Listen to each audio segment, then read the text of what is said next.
क्योंकि मार्केट में अब इतनी अपॉर्चुनिटीज नहीं थी। मैं सिर्फ आपको इतनी सी बात बताना चाहता हूँ कि इन्वेस्टमेंट आते जाते रहते हैं, मार्केट घटता बढ़ता रहता है, इकोनॉमी सुधरती बिगड़ती रहती है, दुनिया आपको हर दिन जिंदगी के अनूठे मौके देती रहती है। आपकी जिंदगी के हर दिन पर अक्सर हम उन्हें देख नहीं पाते हैं, लेकिन वे होते हैं। और दुनिया और टेक्नोलॉजी जितनी ज्यादा बदलती है, आपके और आपके परिवार के लिए परमानेंट फाइनेंशियल सिक्योरिटी के लिए उतने ही ज्यादा मौके होते हैं। तो अपनी फाइनेंशियल बुद्धि को डेवलप करने का झंझट क्यों उठाया जाए? एक बार मैं फिर यही कहूंगा कि इसका जवाब आप दे सकते हैं। मैं जानता हूं कि मैं क्यों इसे सीखता और डेवलप करता हूं। मैं ऐसा इसलिए करता हूं क्योंकि मुझे पता है कि बदलाव हो रहे हैं और होने वाले हैं। मैं बदलावों का स्वागत करना चाहता हूं और अतीत से चिपके नहीं रहना चाहता हूं। मैं जानता हूं कि मार्केट में उतार चढ़ाव आएगा। मैं लगातार अपनी फाइनेंशियल इंटेलिजेंस को डेवलप करना चाहता हूं क्योंकि मार्केट में हर बदलाव पर कुछ लोग अपनी जॉब के लिए घुटने टेक कर भीख मांगेंगे। इसी समय कई दूसरे लोग जिंदगी द्वारा दिए गए प्रॉब्लम्स को लेकर उन्हें करोड़ों में बदल लेंगे। और हमें ये नहीं भूलना चाहिए कि हमें कभी कभार जिंदगी प्रॉब्लम्स दे देती है, और इन प्रॉब्लम्स को अच्छी अपॉर्चुनिटी में बदलना ही फाइनेंशियल इंटेलिजेंस है। मुझसे अक्सर पूछा जाता है कि मैं अपनी प्रॉब्लम्स को किस तरह से करोड़ों में बदल देता हूँ। व्यक्तिगत तौर पर मैं पर्सनल इन्वेस्टमेंट के कई और एग्जाम्पल देने में झिझकता हूँ। मैं इसलिए झिझकता हूँ क्योंकि मुझे डर है कि मुझे बड़बोला या फिर अपनी शेखी बघारने वाला कहा जाएगा। ये मेरा इरादा नहीं है। मैं सिर्फ इसलिए एग्जाम्पल देता हूँ ताकि उसके नंबर और टाइमिंग से सच्ची और आसान घटनाओं को बताया जा सके। मैं एग्जाम्पल इसलिए देता हूँ ताकि आपको ये बता सकूं कि यह आसान है, ये ज्यादा आसान है अगर आप फाइनेंशियल इंटेलिजेंस के 4 पिलर्स के बारे में जानते हैं। मैं फाइनेंशियल ग्रोथ के लिए 2 मेन टूल्स का इस्तेमाल करता हूँ, रियल एस्टेट और छोटे स्टॉक्स। मैं रियल एस्टेट यानी कि प्रॉपर्टीज को अपनी फाउंडेशन की तरह इस्तेमाल करता हूँ। हर दिन मेरी प्रॉपर्टीज कैश फ्लो जनरेट करती हैं और उनकी वैल्यू बढ़ती जाती है। छोटे कैपिटल के स्टॉक्स को तेज ग्रोथ के लिए इस्तेमाल किया जाता है। मैं अपने द्वारा दी गई हर चीज करने की सलाह नहीं देता। एग्जाम्पल सिर्फ एग्जाम्पल ही है। अगर अपॉर्चुनिटी बहुत कॉम्प्लेक्स है और मैं इन्वेस्टमेंट को नहीं समझ पाता हूँ तो मैं इन्वेस्ट नहीं करता हूँ। पैसे के बारे में फैसला लेने में हमें सिर्फ सिंपल मैथ्स और कॉमन सेंस की जरूरत होती है। एग्जाम्पल का इस्तेमाल नीचे बताए 5 कारणों से किया जाता है। 1, लोगों को ज्यादा सीखने के लिए मोटिवेट करने के लिए। 2, लोगों को ये बताने के लिए कि अगर फाउंडेशन मजबूत है तो पैसे का महल बनाना आसान है। 3, ये बताने के लिए कि कोई भी ढेर सारा पैसा बना सकता है। 4, ये दिखाने के लिए कि आपके गोल्स को हासिल करने के करोड़ों तरीके हैं। और 5, ये बताने के लिए कि ये कोई रॉकेट साइंस नहीं है। मैं आपको एक और एग्जांपल देता हूँ। 1989 में मैं ओरेगोन के पोर्टलैंड में एक खूबसूरत जगह पर जॉगिंग किया करता था। ये एक टाउन था जहाँ छोटे छोटे घर बने हुए थे। वे छोटे और सुंदर थे। हर कहीं मुझे बिकाऊ है यानी फॉर सेल के बोर्ड दिखते थे। टिम्बर मार्केट का बुरा हाल था। स्टॉक मार्केट में क्रैश हुआ था और इकोनॉमी में मंदी थी। एक सड़क पर मैंने एक फॉर सेल का बोर्ड देखा जो वहाँ काफी लंबे समय से लगा हुआ था। वो पुराना लग रहा था। एक दिन इसके पास से जॉगिंग करते समय मेरी मुलाकात इसके मालिक से हो गई जो परेशान दिख रहा था। मैंने पूछा, आपने अपने घर की कीमत क्या लगाई है? मालिक घूमा और कमजोर मुस्कुराहट के साथ कहा, आप कीमत लगा लें, ये 1 साल से ज्यादा समय से फॉर सेल के लिए है और अब तक इसे कोई देखने तक नहीं आया। मैं इसे देखूंगा, मैंने कहा, और आधे घंटे बाद मैंने इसे 20 लाख रुपए में खरीद लिया जो उसके द्वारा मांगी गई कीमत से कम थी। मैंने इन 20 लाख में से 5 लाख खुद के दिए और 15 लाख रुपए का लोन लिया। ये 2 बेडरूम का छोटा सा सुंदर सा घर था जिसकी खिड़कियों पर जिंजर ब्रेड का ट्रिम बना हुआ था। ये 1930 में बना था और इसका रंग हल्का नीला था। अंदर एक सुंदर चट्टानी अंगीठी थी और 2 छोटे छोटे बेडरूम थे। ये रेंट पर देने के लिए एक परफेक्ट घर था। इस घर की कीमत कम से कम 45 लाख होगी जो कि मैंने 20 लाख रुपए में खरीदा था। मैंने मालिक को 45 लाख रुपए के घर के लिए 5 लाख रुपए कैश दिए और 15 लाख बैंक से लोन लेकर के दिया। लेकिन इस घर की नॉर्मल समय में कीमत कम से कम 65 लाख होगी। अभी मार्केट डाउन होने की वजह से कोई खरीद नहीं रहा था। मालिक ने 1 हफ्ते में इसे खाली कर दिया और वो इससे पीछा छुड़ाकर खुश हुआ। मेरा पहला किराएदार वहां आ गया जो कि एक लोकल कॉलेज में प्रोफेसर था। लोन की इंस्टॉलमेंट, खर्च और मैनेजमेंट फीस चुकाने के बाद हर महीने के आखिर में मेरी जेब में 4000 रुपए आते थे जो कि बहुत बड़ी रकम नहीं थी। 1 साल बाद ओरेगोन का रियल एस्टेट मार्केट मंदी से उबर आया और बढ़ने लगा, जिसकी वजह से उसके बायर्स बढ़ गए। मैंने उस छोटे से घर को कैलिफोर्निया से आए एक यंग कपल को 95 लाख रुपए में बेच दिया, यानी कि 95 लाख रुपीस में, जिन्हें ये बहुत सस्ता सौदा लग रहा था। इस सौदे में लगभग मुझे 40 लाख रुपए का कैपिटल गेन हुआ जो मैंने 1031 के टैक्स फ्री एक्सचेंज में रख दिए और मैं अपने पैसे को लेकर कोई बड़ी प्रॉपर्टी खरीदने चल दिया। आई होप आपको 1031 एक्सचेंज याद होगा, जो हमने पिछले चैप्टर में आपको बताया था कि ये अमेरिका में एक लॉ है कि अगर आप एक घर को बेचकर उसके प्रॉफिट से दूसरा घर ले लेते हैं तो आपको कोई टैक्स नहीं लगेगा। एनीवेज, रॉबर्ट कहते हैं कि एक महीने में मुझे बीवर्टन ओरेगॉन में इंटेल प्लांट के पास एक 12 यूनिट का अपार्टमेंट मिल गया। उसके मालिक जर्मनी में रहते थे और उन्हें इसकी कीमत का अंदाजा नहीं था। एक बार फिर से वे इससे पीछा छुड़ाना चाहते थे। मैंने 4.5 करोड़ की बिल्डिंग के लिए 3.25 करोड़ रुपए का ऑफर दिया। वे 3 करोड़ रुपए पर मान गए और मैंने इसे खरीद लिया और इसे 2 साल तक अपने पास रखा। फिर उसी 1031 एक्सचेंज प्रोसेस का फायदा उठाते हुए मैंने उस बिल्डिंग को 4.5 करोड़ रुपए में बेच दिया और एरिजोना फिनिक्स में एक 30 यूनिट का अपार्टमेंट खरीद लिया। तब तक हम फिनिक्स चले गए थे और वैसे भी हमें इसे बेचना था। पहले जो हाल ओरेगॉन के मार्केट का था, वही मंदी का माहौल फिनिक्स के लिए रियल एस्टेट मार्केट में देखने को मिला। फिनिक्स में 30 यूनिट की एक अपार्टमेंट बिल्डिंग की कीमत 8.5 करोड़ रुपए थी, जिसमें से 2.25 करोड़ यानी कि 2.25 करोड़ रुपए डाउन पेमेंट देना था। 30 यूनिटों से आने वाला कैश फ्लो 5 लाख रुपए हर महीने से कुछ ज्यादा था। एरिजोना का मार्केट भी बढ़ने लगा और 1996 में एक कोलोराडो के इन्वेस्टर ने हमें इस प्रॉपर्टी के लिए 12 करोड़ रुपए देने का ऑफर रखा। मेरी पत्नी और मैं बेचने पर सोच रहे थे, पर हमने ये देखने का इंतजार किया कि क्या कांग्रेस कैपिटल गेन लॉ में बदलाव करेगी। अगर वो बदलाव करती है तो प्रॉपर्टी की कीमत 15 से 20% तक बढ़ जाएगी। इसके अलावा हर महीने हमें 5 लाख रुपए मिलते रहना अच्छा लगता था। इस एग्जाम्पल में मुद्दे की बात यह है कि किस तरह एक छोटी रकम एक बड़ी रकम में बदली जा सकती है। एक बार फिर मैं ये कहना चाहता हूँ कि इसके लिए फाइनेंशियल स्टेटमेंट्स, इन्वेस्टमेंट की स्ट्रेटेजी, मार्केट की समझ और लॉ की जानकारी होना जरूरी है। अगर लोग इन बातों के बारे में जानकारी नहीं रखते हैं तो साफ है कि वे स्टैंडर्ड सलाह को फॉलो करेंगे, जो कि कहती है सेफ गेम खेलना चाहिए और सेफ इन्वेस्टमेंट पे पैसा लगाना चाहिए। सेफ इन्वेस्टमेंट के साथ प्रॉब्लम यह है कि वे मौके बहुत कम प्रॉफिट देते हैं। उन्हें इतना ज्यादा सेफ बना दिया जाता है कि उनसे मिलने वाला प्रॉफिट कम हो जाता है। ज्यादातर बड़े ब्रोकरेज हाउस रिस्क भरे सौदों से बचते हैं ताकि वे खुद की और अपने कस्टमर्स की सुरक्षा कर सकें, और ये पॉलिसी की समझदारी भी है। असली हॉट डील्स नौसिखियों को नहीं दी जाती। अक्सर बेस्ट डील्स उन लोगों के लिए रखे जाते हैं जो इस गेम को अच्छी तरह से समझते हैं, और ऐसे डील्स अमीरों को और भी ज्यादा अमीर बना देते हैं। वैसे भी इस तरह के रिस्क भरे डील नौसिखियों के सामने रखना टेक्निकल रूप से गैर कानूनी यानी कि इलीगल माना जाता है, पर ऐसा भी कभी कभार होता है। मैं जितना ज्यादा पॉलिश्ड होता जाता हूँ उतने ही मौके मुझे मिलते जाते हैं। जिंदगी में फाइनेंशियल इंटेलिजेंस डेवलप करने का एक और फायदा ये होता है कि इससे आपके सामने ज्यादा मौके आते हैं, और आपकी फाइनेंशियल बुद्धि जितनी ज्यादा बढ़ती जाती है, आपके लिए ये बताना आसान होता जाता है कि कोई डील अच्छा है या बुरा। आपकी बुद्धि तुरंत एक बुरे डील को पहचान सकती है या एक बुरे डील को अच्छे डील में बदल सकती है। मैं जितना ज्यादा सीखता हूँ, और सीखने के लिए अभी बहुत कुछ बाकी है, मैं उतना ही ज्यादा पैसा सिर्फ इसलिए कमाता हूँ क्योंकि समय के साथ साथ मेरा एक्सपीरियंस और बुद्धि बढ़ती जाती है। मेरे कुछ दोस्त अब भी सेफ गेम खेल रहे हैं और अपने प्रोफेशन में कड़ी मेहनत कर रहे हैं, पर उनकी फाइनेंशियल बुद्धि डेवलप नहीं हो पाई है, जिसे डेवलप होने में बहुत समय लगता है। मेरी टोटल फिलॉसफी है कि अपने एसेट वाले कॉलम में बीज बोना। ये मेरा फॉर्मूला है। मैं छोटे पैमाने पर शुरू करता हूँ और बीज बोता हूँ। कुछ बीज उग जाते हैं और कुछ नहीं उगते। हमारे रियल एस्टेट कॉर्पोरेशन में हमारे पास करोड़ों रुपए की प्रॉपर्टी है। ये हमारा अपना REIT यानी कि रियल एस्टेट इन्वेस्टमेंट ट्रस्ट है। अब मैं आपको फेट की बात बताना चाहता हूँ कि इन करोड़ों में से कई प्रॉपर्टीज तो 5 लाख से 10 लाख रुपए के इन्वेस्टमेंट से शुरू हुई थी। कैश पैसे से खरीदी गई ये प्रॉपर्टीज खुशकिस्मती से तेजी से बढ़ते मार्केट में ज्यादा वैल्यू की हो गई थी, और टैक्स से फ्री रहते हुए इन्हें खरीदा और बेचा गया था, और ऐसा कई सालों तक किया गया था। हमारा एक स्टॉक पोर्टफोलियो भी है, जिसे मैं और मेरी पत्नी हमारा पर्सनल म्यूचुअल फंड कहते हैं। हमारे कुछ दोस्त हमारे जैसे इन्वेस्टर्स के साथ ही बिजनेस करते हैं, जिनके पास हर महीने के इन्वेस्ट करने के लिए कुछ एक्स्ट्रा पैसा होता है। हम ज्यादा रिस्क वाली प्राइवेट कंपनियों के शेयर खरीदते हैं जो अमेरिका या कनाडा में स्टॉक एक्सचेंज पर पब्लिक होने जा रही हैं। कितनी तेजी से पैसा बढ़ता है इसका एग्जाम्पल देखिए।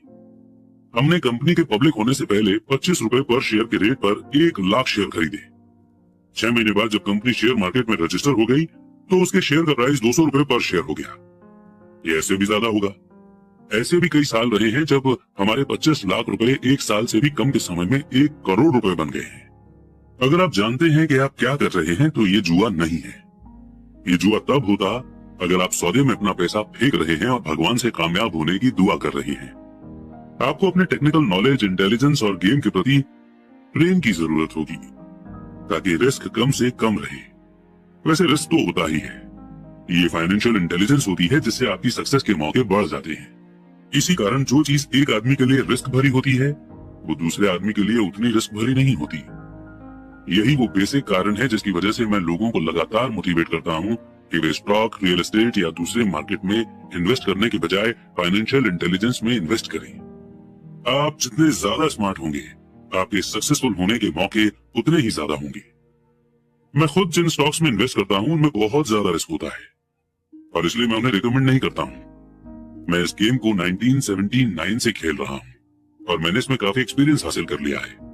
पर अगर आप दोबारा पढ़ेंगे कि इस तरह के इन्वेस्टमेंट ज्यादातर लोगों के लिए रिस्क भरे क्यों हैं, तो आप अपनी जिंदगी को अलग अलग तरह से बना सकेंगे, जिससे 2.5 लाख रुपीज से एक साल में 10 लाख रुपीज बनाना आपके लिए कम रिस्क भरा होगा। जैसा पहले ही कहा जा चुका है कि मैंने जो लिखा है मैं आपको वैसा करने की सलाह नहीं देता हूँ। मैं सिर्फ आपको ये समझाना चाहता हूँ कि ये आसान है और संभव है। मेरा पर्सनल बेस रियल एस्टेट है। मैं रियल एस्टेट पसंद करता हूँ क्योंकि ये परमानेंट और धीमी गति से चलने वाला है। मैं सॉलिड बेस को पसंद करता हूँ। कैश फ्लो भी आमतौर पर स्टेबल ही होता है और अगर इसे अच्छी तरह से मैनेज किया जाए तो इसकी कीमतें बढ़ने की संभावना भी अच्छी होती है। रियल एस्टेट की सॉलिड फाउंडेशन होने के कारण मैं रिस्क भरे स्टॉक्स खरीदने का खतरा मोल ले सकता हूँ। अगर मुझे स्टॉक मार्केट में अच्छा प्रॉफिट होता है तो मैं प्रॉफिट पर कैपिटल गेन्स टैक्स देता हूँ और बची हुई रकम को रियल एस्टेट में लगा देता हूँ ताकि मैं और एसेट खरीद सकूं। रियल एस्टेट पर एक और बात, मैं दुनिया भर में घूमा हूँ और मैंने हर जगह इन्वेस्ट करना सिखाया है। हर शहर में मुझे ये सुनने में आया है कि रियल एस्टेट को सस्ते में नहीं खरीदा जा सकता। ये मेरा एक्सपीरियंस नहीं है। न्यूयॉर्क या टोक्यो में या शहर से थोड़ा सा दूर ऐसे शानदार मौके हैं जिन्हें ज्यादातर लोग नजरअंदाज कर देते हैं। सिंगापुर में जहां अभी रियल एस्टेट की कीमतें बहुत ज्यादा चल रही हैं, ऐसी बहुत सी प्रॉपर्टीज हैं जो चंद मिनटों की ड्राइविंग की दूरी पर हैं। इसलिए जब भी मैं किसी को ये कहते सुनता हूँ कि आप यहाँ ऐसा नहीं कर सकते, तो मैं उन्हें याद दिलाता हूँ कि शायद आपको ये कहना चाहिए कि मैं नहीं जानता कि यहाँ ऐसा कैसे किया जा सकता है।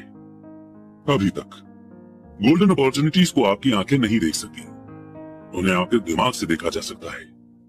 ज्यादातर लोग सिर्फ इसलिए अमीर नहीं बन पाते क्योंकि उन्हें यह जानने के लिए फाइनेंशियल ट्रेनिंग ही नहीं मिली होती है कि वे अपने सामने पड़े हुए मौकों को देख और पहचान सके।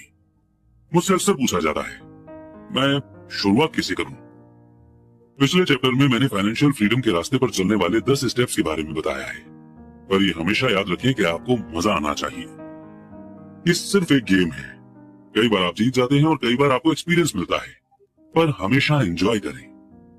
ज्यादातर लोग कभी नहीं जीत पाते क्योंकि उन्हें हार का डर लगा रहता है। इसलिए मुझे स्कूल मूर्खतापूर्ण लगता है। स्कूल में हम ये सीखते हैं कि गलतियां बुरी बात होती हैं और गलतियों को करने के लिए हमें सजा भी दी जाती है। पर अगर हम इंसानों के सीखने के प्रोसेस पर नजर डालें तो हम पाएंगे कि इंसान गलतियां करके ही सीखता है। हम गिर गिर कर ही चलना सीख पाते हैं। अगर हम कभी नहीं गिरे तो हम कभी चल भी नहीं पाएंगे। यही मोटरसाइकिल चलाने के बारे में भी सही है।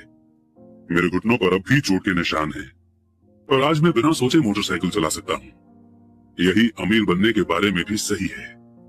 दुर्भाग्य से ज्यादातर लोगों के अमीर न बन पाने का मेन कारण यह है कि वे हारने से डरते हैं। जीतने वाले हारने से नहीं डरते, पर हारने वाले डरते हैं। सक्सेस के प्रोसेस का एक हिस्सा फेलियर भी है।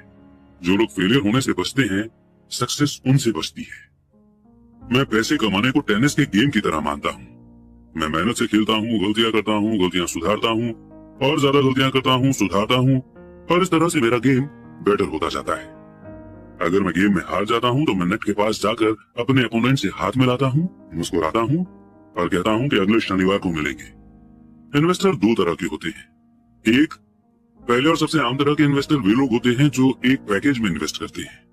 वे रिटेल आउटलेट में फोन करते हैं, जैसे एक रियल एस्टेट कंपनी या स्टॉक ब्रोकर या फाइनेंशियल प्लानर को, और फिर वे कुछ खरीदते हैं। ये एक म्यूचुअल फंड, REIT, स्टॉक या बॉन्ड हो सकता है। ये इन्वेस्ट करने का एक अच्छा, साफ सुथरा और आसान तरीका है। ये उसी तरह की खरीदारी हो गई जैसे कोई कस्टमर कंप्यूटर स्टोर में जाकर शेल्फ पर रखे कंप्यूटर को खरीद ले। दूसरी तरह के इन्वेस्टर वे होते हैं जो इन्वेस्टमेंट को बनाते हैं। इस तरह के इन्वेस्टर आमतौर पर डील्स को असेंबल करते हैं जिस तरह कंप्यूटर इंजीनियर कंप्यूटर के पार्ट्स को असेंबल करते हैं। मैं ये तो नहीं जानता कि कंप्यूटर के पार्ट्स को किस तरह असेंबल किया जाता है, पर मैं ये जानता हूँ कि फाइनेंशियल मौकों के पार्ट्स को किस तरह से असेंबल किया जा सकता है, या मैं ऐसे लोगों को जानता हूँ जो ऐसा कर सकते हैं। दूसरे टाइप का इन्वेस्टर ही प्रोफेशनल इन्वेस्टर होता है। कई बार तो पार्ट्स को इकट्ठा करने में सालों लग जाते हैं और कई बार वे कभी इकट्ठे नहीं हो पाते। मेरे अमीर डैडी ने मुझे दूसरे टाइप का इन्वेस्टर बनने के लिए मोटिवेट किया। ये सीखना जरूरी है कि पार्ट्स को किस तरह से असेंबल किया जाए, क्योंकि यहीं पर बड़ी जीत का मौका होता है और अगर किस्मत आपके साथ न हो तो यहीं पर भारी नुकसान का खतरा होता है। अगर आप दूसरे टाइप के इन्वेस्टर बनना चाहते हैं तो आपको 3 मेन स्किल्स डेवलप करने की जरूरत है। फाइनेंशियल बुद्धि के अलावा इन स्किल्स की जरूरत होती है। 1, किस तरह ऐसे मौके खोजें जो दूसरों को नहीं दिखाई देते हों। दूसरे लोग अपनी आंखों से उस मौके को नहीं देख पाएंगे, पर आप अपने दिमाग से उस मौके को देख सकते हैं। एग्जाम्पल के लिए मेरे एक दोस्त ने एक पुराना घर खरीदा जो दिखने में बुरा सा था। हर एक को हैरत थी कि उसने इसे क्यों खरीदा, पर दूसरे जो नहीं देख पाए थे और जो उसने देख लिया था वो ये था कि उस घर के साथ 4 खाली जमीन के टुकड़े भी थे। उसने एक कंपनी में जाकर पता कर लिया था। घर खरीदने के बाद उसने उसे तोड़ दिया और उन 5 प्लॉट को बिल्डर को बेच दिया। इस डील में उसे अपने प्रिंसिपल इन्वेस्टमेंट से 3 गुना ज्यादा पैसे मिले। उसने 2 महीने के काम में 75 लाख रुपए कमा लिए।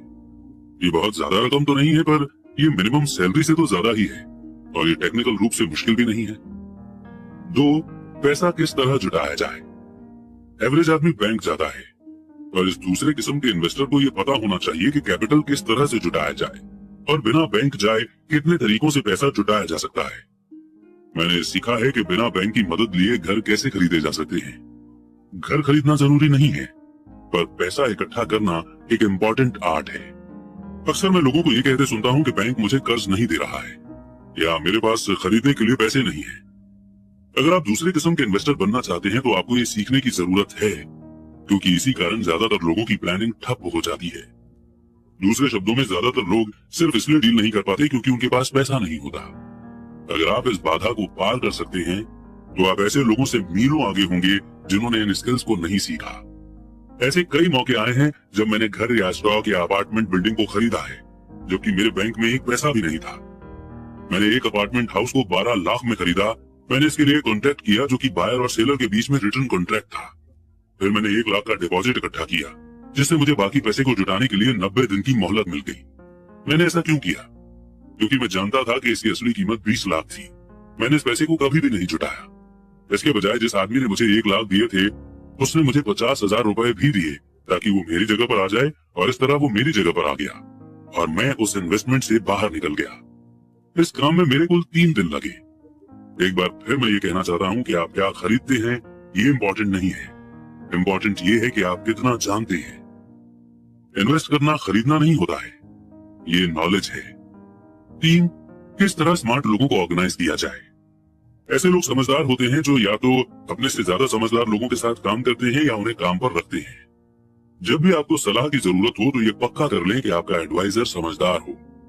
सीखने के लिए बहुत कुछ है और इसके इनाम भी बहुत अच्छे हो सकते हैं।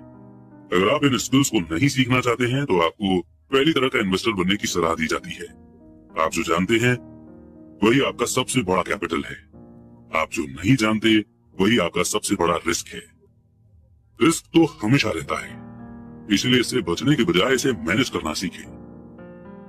और इसी के साथ अब हम शुरुआत करेंगे चैप्टर 7 एंड लेसन 6 को सीखने के लिए, जो ये कहता है सीखने के लिए काम करें, पैसे के लिए काम न करें। 1995 में मैंने सिंगापुर के एक न्यूज़पेपर में एक इंटरव्यू दिया। एक यंग फीमेल रिपोर्टर समय पर पहुंच गई थी और इंटरव्यू तुरंत शुरू हो गया। हमें कालीशान होटल की लॉबी में कॉफी की चुस्कियां ले रहे थे और मेरी सिंगापुर ट्रिप के मकसद पर चर्चा कर रहे थे। मैं प्लेटफॉर्म पर जिग जिगलर के साथ बैठने वाला था। वे इंस्पिरेशन पर चर्चा करने वाले थे और मैं अमीरों के सीक्रेट पर बोलने वाला था। एक दिन मैं भी आपकी तरह बेस्ट सेलिंग ऑथर बनना चाहती हूँ, उस लेडी ने कहा। मैंने उसके कई आर्टिकल पढ़े थे और मैं उनसे इम्प्रेस हुआ था। उसकी राइटिंग स्टाइल दमदार और क्लियर थी। उसके आर्टिकल्स में रीडर्स में इंटरेस्ट जगाने की काबिलियत थी। आपकी राइटिंग स्टाइल बहुत बढ़िया है, मैंने जवाब में कहा। कौन सी चीज आपको आपके सपनों को हकीकत में बदलने से रोक रही है? मेरा किया हुआ काम कभी बिकता नहीं, उसने शांति से कहा। हर आदमी कहता है कि मेरे नॉवल बढ़िया हैं, पर होता कुछ नहीं। इसलिए मैं न्यूज़पेपर के लिए काम कर रही हूँ। कम से कम इससे मेरा खर्चा तो चल जाता है। क्या आप इस बारे में कोई सुझाव देना चाहेंगे? जी बिल्कुल, मैंने उत्साह से कहा। सिंगापुर में मेरा दोस्त है, वो एक स्कूल चलाता है जहां लोगों को सेल्स से जुड़ी ट्रेनिंग दी जाती है।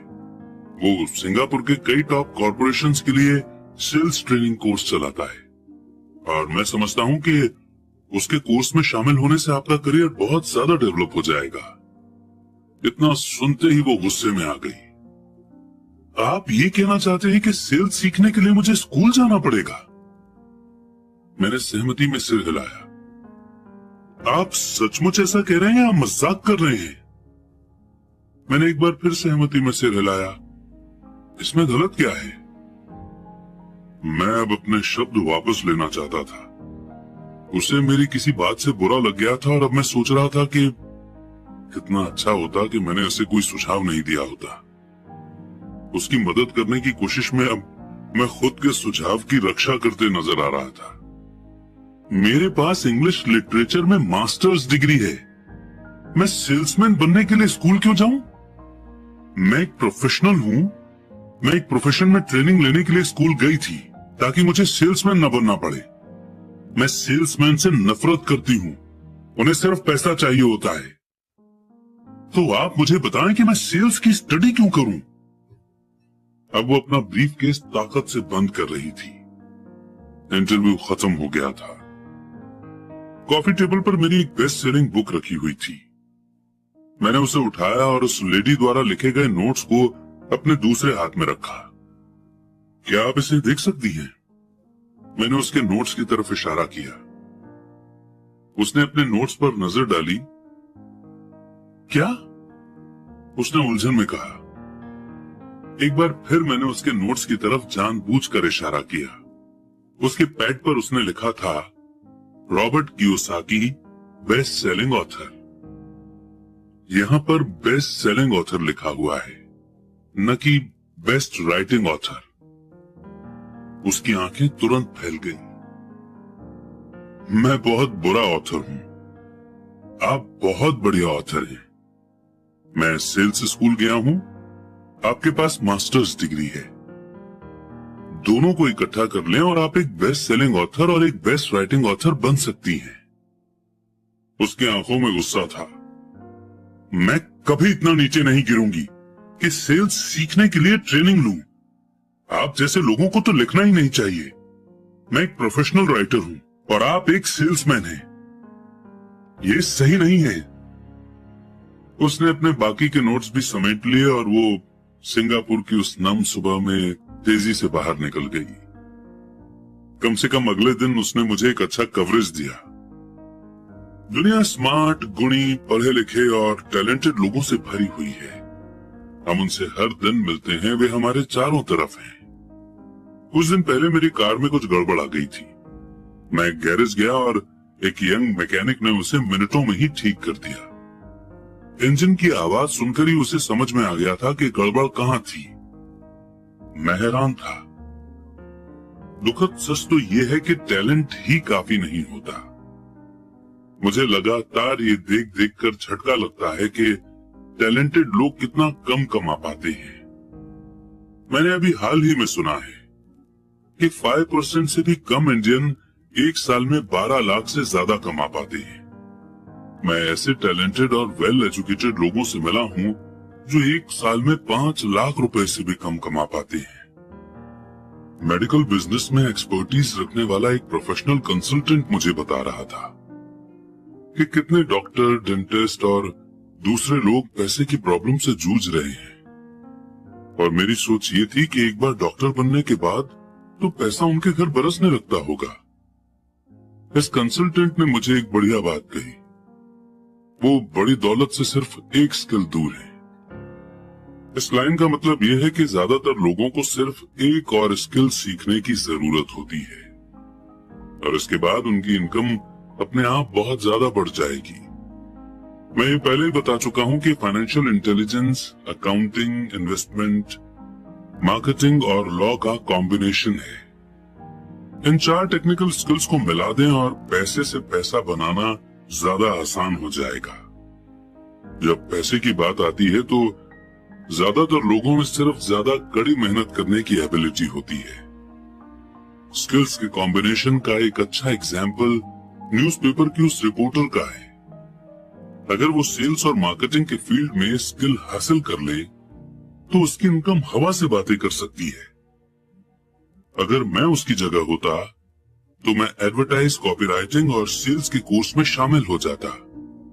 फिर न्यूज़पेपर में काम करने के बजाय मैंने किसी एडवर्टाइजिंग एजेंसी में जॉब खोजी होती, चाहे इस काम में सैलरी कम भी मिलती, पर इससे वो ये सीख जाती कि सक्सेसफुल एडवर्टाइजिंग में यूज होने वाले शॉर्टकट का इस्तेमाल किस तरह होता है। उसे अपना कुछ समय पब्लिक रिलेशन में भी देना होता है, जो एक इम्पोर्टेंट स्किल है। वो ये भी सीखती कि फ्री पब्लिसिटी में किस तरह लाखों रुपए कमाए जाते हैं। फिर रातों और वीकेंड्स में वो अपना नॉवेल पूरा कर सकती थी।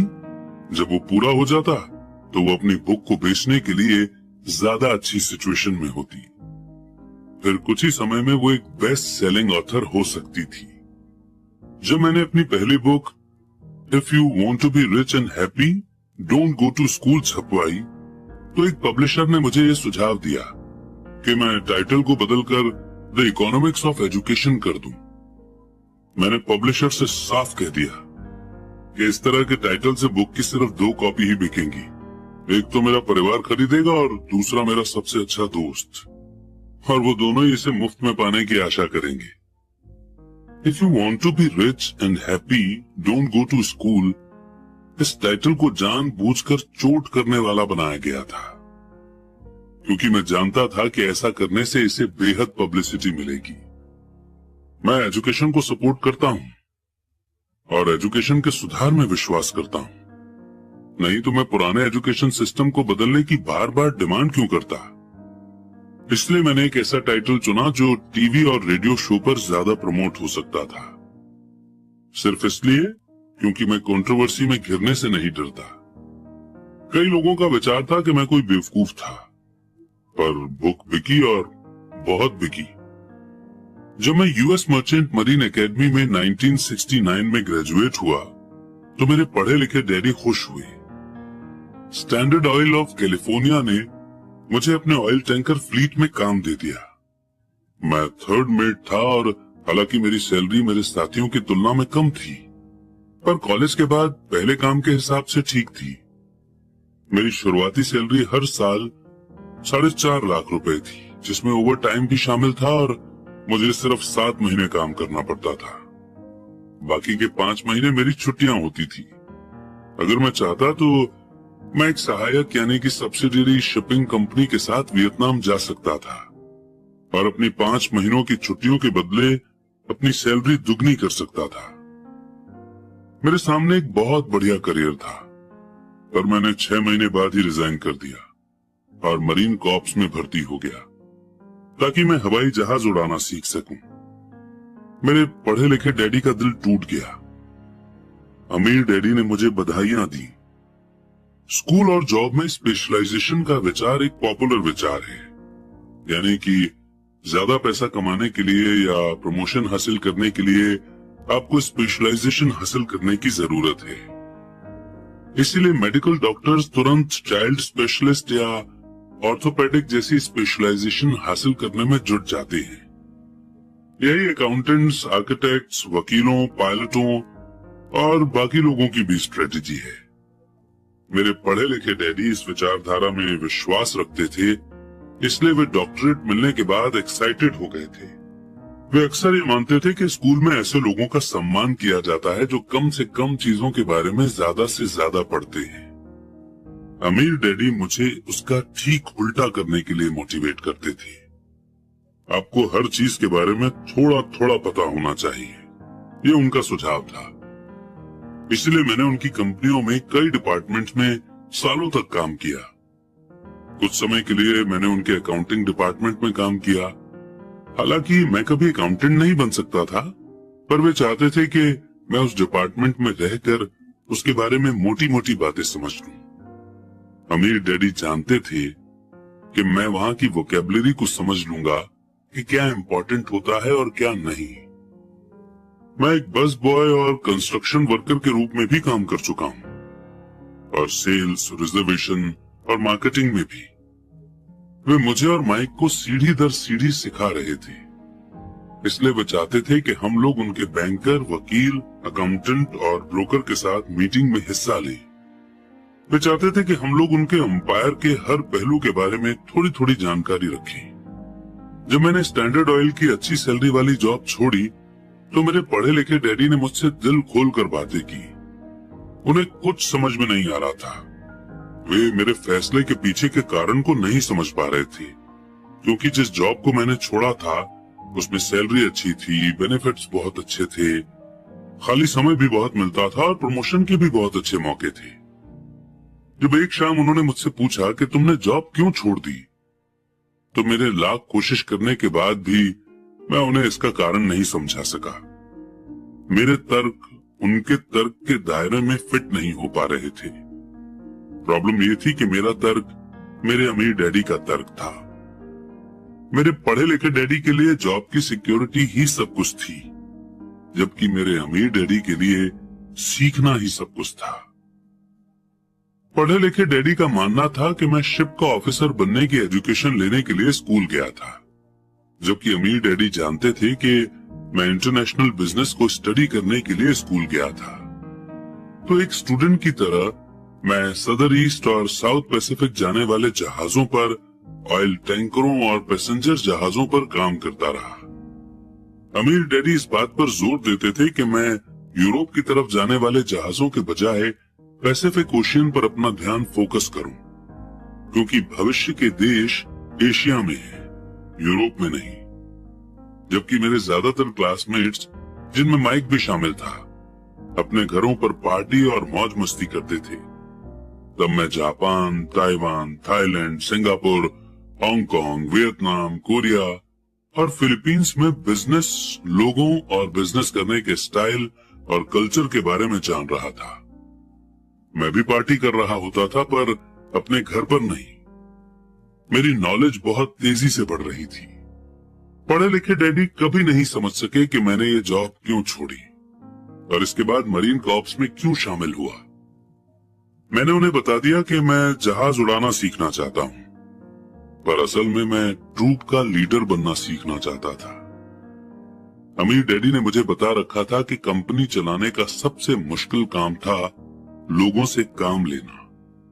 उन्होंने 3 साल तक आर्मी में काम किया था। मेरे पढ़े लिखे डैडी ने ऐसा कभी नहीं किया था।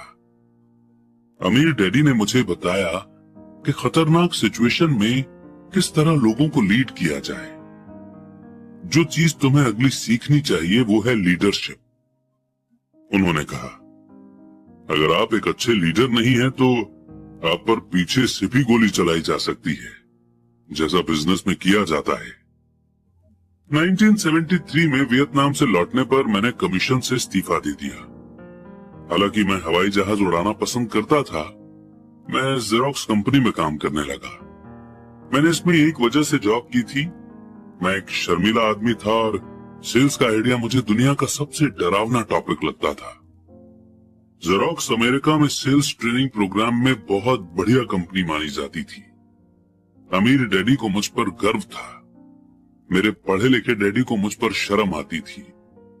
एक इंटेलेक्चुअल होने के नाते वे सोचते थे कि सेल्समैन उनके नीचे के लेवल के होते हैं। मैंने जेरोक्स में 4 साल तक काम किया, जब तक कि मुझे दरवाजे खटखटाने और रिजेक्ट कर दिए जाने के डर से आजादी नहीं मिल गई। एक बार मैं कंपनी के टॉप 5 बेस्ट सेल्समैन में आने लगा तो मैंने एक बार फिर इस्तीफा दे दिया और आगे बढ़ गया। एक बार फिर से मैंने एक अच्छी खासी कंपनी के साथ अपना बढ़िया करियर छोड़ दिया था। 1977 में मैंने अपनी पहली कंपनी खोली। अमीर डैडी ने मुझे और माइक को कंपनियां चलाने की ट्रेनिंग दे रखी थी, तो अब मुझे उन्हें एस्टेब्लिश करना ही सीखना था। मेरा पहला प्रोडक्ट था नायलॉन और वेलक्रो का वॉलेट, जो फार ईस्ट में बनता था और समुद्री जहाज से न्यूयॉर्क में एक वेयर हाउस तक आता था। मेरी फॉर्मल एजुकेशन पूरी हो चुकी थी और अब मेरे स्किल्स को टेस्ट करने का समय आ गया था। अगर मैं फेल होता तो मैं दिवालिया हो गया होता।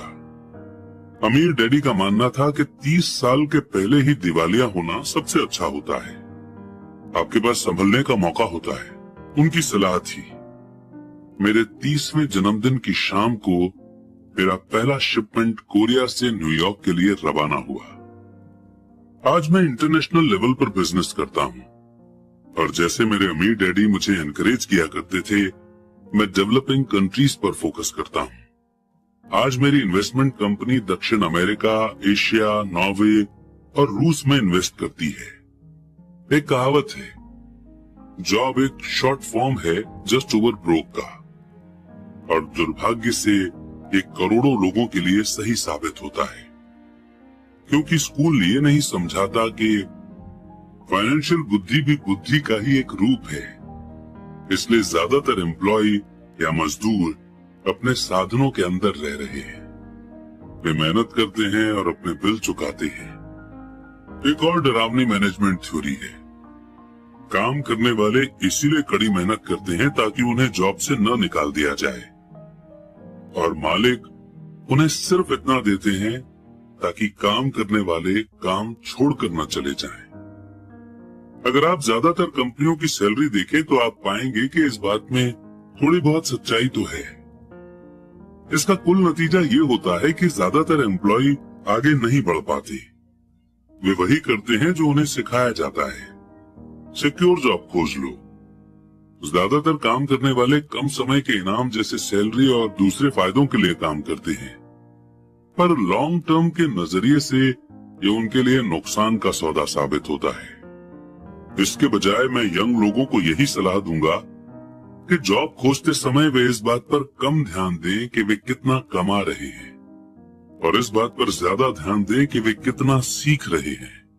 रास्ते पर आगे की तरफ देखकर ये तय करें कि किसी खास प्रोफेशन को चुनने के पहले और रैट रेस में फंसने के पहले वे कितने स्किल्स में माहिर होना चाहते हैं। जेरी मैगवायर फिल्म में टॉम क्रूज का बहुत बढ़िया रोल था, और इस फिल्म में कई बहुत जोरदार डायलॉग थे।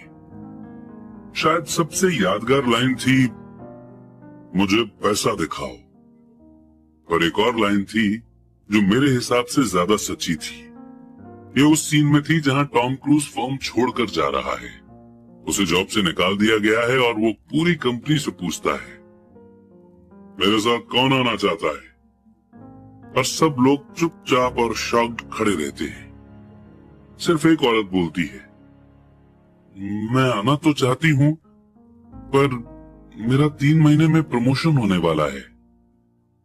ये लाइन शायद पूरी फिल्म की सबसे सच्ची बात है। ये उस तरह का स्टेटमेंट है जो बिल चुकाने के लिए मेहनत करने वाले लोग हमेशा इस्तेमाल करते हैं। मैं जानता हूं कि मेरे पढ़े लिखे डैडी हर साल सैलरी बढ़ने की आशा लगाए रखते थे, और हर साल उन्हें निराशा होती थी। इसलिए वे फिर से स्कूल जाकर और ज्यादा क्वालिफिकेशन हासिल करते थे ताकि उन्हें एक और सैलरी इंक्रीमेंट मिल सके। पर एक बार फिर उन्हें निराशा ही हाथ लगती थी। मैं अक्सर लोगों से ये सवाल पूछता हूँ, रोजमर्रा के ये काम आपको कहाँ ले जा रहे हैं?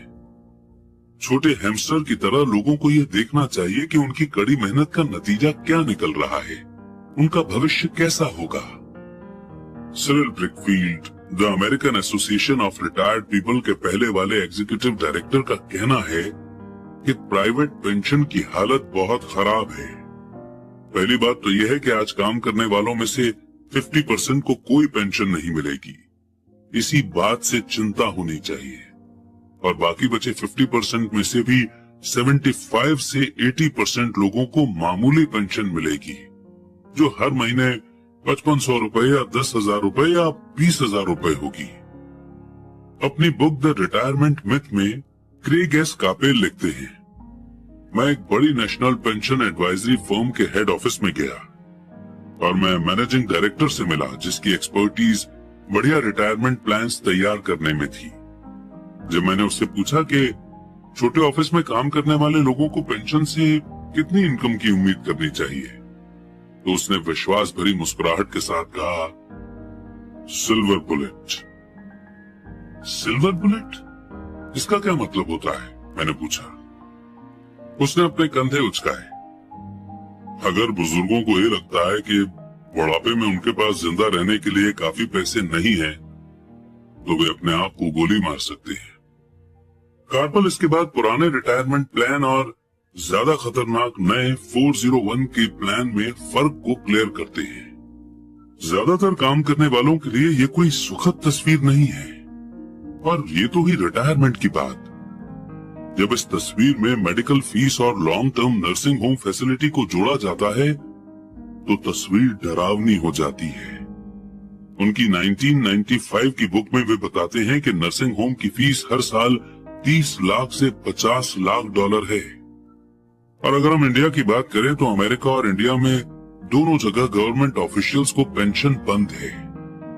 वहां पर 401 के प्लान है और इंडिया में एनपीएस यानी कि न्यू पेंशन स्कीम है, जिसका मतलब है कि हर महीने हम और हमारे एम्प्लॉयर पैसे जोड़ेंगे जो कि किसी म्यूचुअल फंड में रखे जाएंगे ग्रो करने के लिए, और रिटायरमेंट पर हम वो पैसे ले सकते हैं। अगर हम ज्यादा जी लिए और हमारे पैसे खर्च हो गए तो आप ठीक समझे, हम जब बुढ़े होंगे और हमें पैसों की सबसे ज्यादा जरूरत होगी, उसी वक्त हमारे पास पैसे नहीं होंगे। आज भी सोशलिस्ट मेडिकल ट्रीटमेंट वाले देशों के कई अस्पतालों में कई कड़े फैसले लेने होते हैं, जैसे कौन जिएगा और कौन मरेगा। वे ये फैसले सिर्फ और सिर्फ इसी आधार पर लेते हैं कि उनके पास कितना पैसा है और मरीज कितने बूढ़े हैं। अगर मरीज बूढ़ा है तो वे अक्सर मेडिकल केयर को किसी जवान आदमी को दे देते हैं। बूढ़ा गरीब मरीज लाइन में सबसे पीछे खड़ा रहता है। तो जिस तरह अमीर लोग बेहतर एजुकेशन हासिल कर सकते हैं, उसी तरह अमीर लोग अपने आप को जिंदा भी रख सकते हैं, जबकि जिनके पास दौलत नहीं है वे मर जाएंगे। तो मैं हैरान हो जाता हूँ कि क्या एम्प्लॉइज भविष्य में देख पा रहे हैं? क्या उनकी आंखें सिर्फ उनकी अगली सैलरी तक ही जाती हैं और वे अपने आप से कभी आने वाले भविष्य के बारे में सवाल ही नहीं करते? जब मैं ज्यादा पैसा कमाने की इच्छा रखने वाले नौजवानों के सामने बोलता हूँ तो हमेशा एक ही चीज की सलाह देता हूँ। मैं ये सुझाव देता हूँ कि वे अपने जीवन के बारे में एक लंबा नजरिया रखें। सिर्फ पैसे और सुरक्षा के लिए काम करने के बजाय जो फिलहाल जरूरी है, मैं सुझाव देता हूँ कि वे एक और काम करने लगे जो इन्हें एक और स्किल सिखा दे। अगर वे सेल्स टेक्निक सीखना चाहते हैं तो अक्सर मैं उनसे किसी नेटवर्क मार्केटिंग कंपनी में शामिल होने के लिए कहता हूँ, जिसे मल्टी लेवल मार्केटिंग भी कहा जाता है। इनमें से कुछ कंपनियों के ट्रेनिंग प्रोग्राम बहुत बढ़िया होते हैं, जो लोगों के मन से झिझक और नाकामयाबी का डर निकाल देते हैं, जो लोगों के फेल होने का मेन कारण होते हैं। लंबे समय में एजुकेशन या नॉलेज पैसे से ज्यादा कीमती होती है। जब मैं ये सुझाव देता हूँ तो अक्सर लोगों का जवाब होता है, पर इसमें झंझट बहुत है, या मैं सिर्फ वही करना चाहता हूँ जिसमें मेरी रुचि है। इसमें बहुत झंझट है। इसके जवाब में मैं पूछता हूँ, तो आप जिंदगी भर सिर्फ इसलिए काम करते रहेंगे ताकि आपकी इनकम में से 50% आप गवर्नमेंट को दे दें? दूसरा रिस्पॉन्स, मैं सिर्फ वही करना चाहता हूँ जिसमें मेरी रुचि है। इसके जवाब में मैं ये कहता हूँ कि मैं जिम जाने में बिल्कुल रुचि नहीं रखता, पर मैं वहां इसलिए जाता हूँ ताकि मैं ज्यादा फिट हो सकूं और ज्यादा समय तक जिंदा रह सकूं। दुर्भाग्य से उस पुरानी कहावत में कुछ सच्चाई है। आप एक बूढ़े कुत्ते को नई चालबाजी नहीं सिखा सकते। जब तक कोई आदमी खुद को बदलने के लिए तैयार न हो, बदलना बहुत मुश्किल होता है। पर उन लोगों के लिए जो कुछ नया सीखने के विचार से मोटिवेट हो सकते हैं और जो राह पर खड़े हैं, मेरा सुझाव यही है, जिंदगी बहुत हद तक जिम जाने की तरह है। इसमें सबसे दर्द भरा हिस्सा वहां जाने का फैसला लेना है। एक बार जब आप ये फैसला कर लेते हैं तो बाकी सब आसान हो जाता है।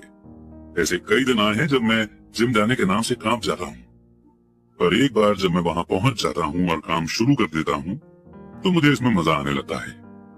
जब मैं वहां से निकलता हूँ तो मुझे हमेशा खुशी होती है कि मैं वहां गया था। अगर आप कुछ नया सीखने में दिलचस्पी नहीं रखते हैं और इसके बजाय आप अपने फील्ड में बहुत एक्सपर्टीज हासिल करने पर जोर देते हैं, तो ये पक्का कर लें कि जिस कंपनी के लिए आप काम करते हैं वहां यूनियन हो। लेबर यूनियन एक्सपर्ट्स की रक्षा के लिए ही बनाई जाती है। मेरे पढ़े लिखे डैडी जब गवर्नर की कृपा दृष्टि से दूर हो गए तो वे हवाई में टीचर्स यूनियन के प्रेसिडेंट हो गए। उन्होंने मुझे बताया कि ये उनके द्वारा किया गया सबसे मुश्किल काम था। मेरे अमीर डैडी ने दूसरी ओर जिंदगी भर ये कोशिश की कि उनकी कंपनियों में यूनियन न बन पाए। वे इसमें कामयाब हुए। हालांकि यूनियन काफी करीब आ गई थी, और अमीर डैडी हमेशा उन्हें दूर रखने में कामयाब हो जाते थे। पर्सनली मैं किसी का पक्ष नहीं लेता, क्योंकि मुझे दोनों ही बातों में फायदे दिखते हैं और उनकी जरूरत दिखती है। अगर आप स्कूल के द्वारा दिखाए गए रास्ते पर चलते हैं, हाई एक्सपर्टीज हासिल करते हैं, तो फिर आप यूनियन की सुरक्षा में चले जाएं। एग्जाम्पल के लिए, अगर मैं अपने हवाई जहाज उड़ाने के करियर में गया होता तो मैंने एक ऐसी कंपनी पसंद की होती जिसकी पायलट यूनियन बहुत तगड़ी होती। क्यों?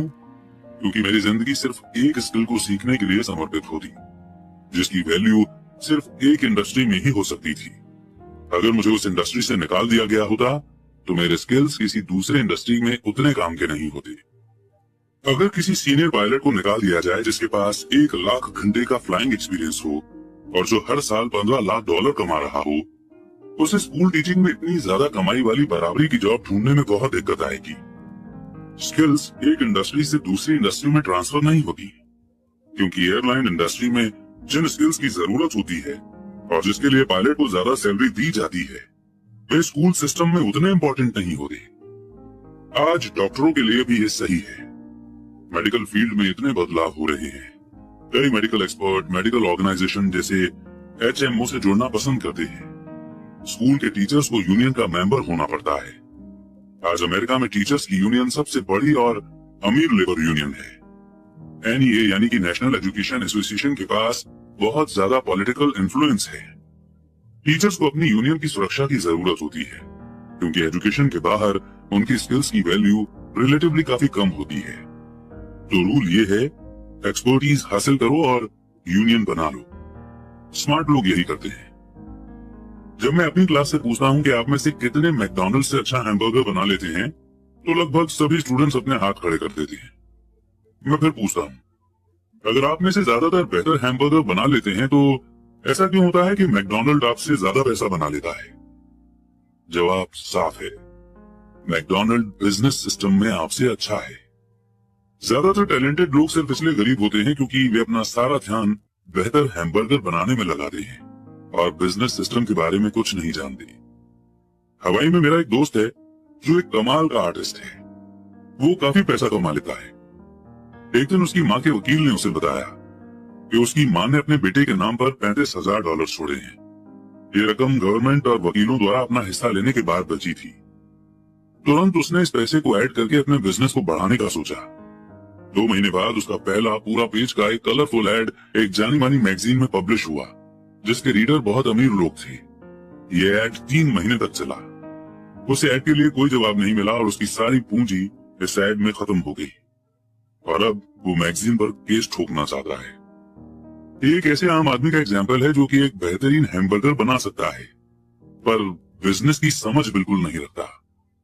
जब मैंने उससे पूछा कि उसने क्या सीखा, तो उसका जवाब सिर्फ यही था कि ऐड करने वाले लोग धोखेबाज होते हैं। मैंने फिर उससे पूछा कि क्या वो सेल्स में या डायरेक्ट मार्केटिंग में कोई कोर्स करना चाहता है, तो उसका जवाब था, मेरे पास समय नहीं है और मैं अपना पैसा बर्बाद नहीं करना चाहता।